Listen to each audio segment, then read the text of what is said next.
ప్రభునందు ప్రియులకు యేసుక్రీస్తు నామములు శుభములు తెలియచేస్తున్నాం. ఈ దినము హెబ్రోన్ క్యాలెండర్ వాగ్దానము, నీ భారము యెహోవా మీద మోపము, ఆయనే నిన్ను ఆదుకొనును. కీర్తనల గ్రంథము 55వ అధ్యాయము 22వ వచనములో ఈ మాటలు దేవుడు సెలవిస్తూ ఉంటున్నాడు. ప్రియమైనటువంటి దైవజనమా, ఈ లోకములో మానవుడు ఎన్నో రకాలైనటువంటి భారములు కలిగి తన విశ్వాస యాత్రలో ముందుకు సాగుతూ ఉంటున్నాడు. విశ్వాస జీవితంలో కుటుంబ భారములు, పనుల భారములు, అప్పుల భారములు, పిల్లల భారములు, చదువుల భారములు, ఇంకా రకరకాలైనటువంటి జీవన సంబంధమైనటువంటి భారములతో మానవుని యొక్క జీవితం ముడిపడి ఉంటున్నది. ప్రియమైనటువంటి దేవుని ప్రజలారా, ఈ భారముల కంటే మిక్కిలి గొప్పదైన భారం ఒకటి ఉంటున్నది. అది పాప భారం.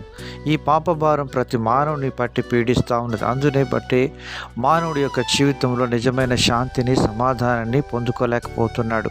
అందుని బట్టి మన ప్రియ ప్రభు అయిన యేసుక్రీస్తు వారు ఈ లోకమునకు వచ్చి, ప్రయాసపడి భారం మోసుకొనుచున్న సమస్త జనులారా నా యొద్దకు రండి, నేను మీకు విశ్రాంతి కలుగజేతునని ప్రభు సెలవిస్తున్నాడు. ప్రియమైనటువంటి దేవుని ప్రజలారా, ఈ మాటలు వింటున్న ప్రియమైనటువంటి దైవజనమా, నీ జీవితంలో ఇంకా ప్రభువును నీ హృదయంలో చేర్చుకొనకుండా, మారు మనసు పొందకుండా ఉన్నట్లయితే ప్రభువుకు నీ హృదయాన్ని తెరిచి నీ భారము ఆయనపై అప్పగించినప్పుడు ఆయన నీకు విశ్రాంతిని, నెమ్మదిని, సంతోషాన్ని కలుగజేసేవాడుగా ఉంటాడు.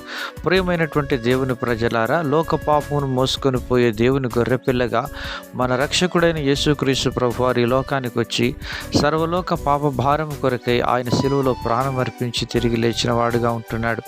ఆయనను ఆనుకున్నప్పుడు నీ జీవితంలో నెమ్మది, క్షేమము, సమాధానం పొందుకునేవాడుగా ఉంటావు.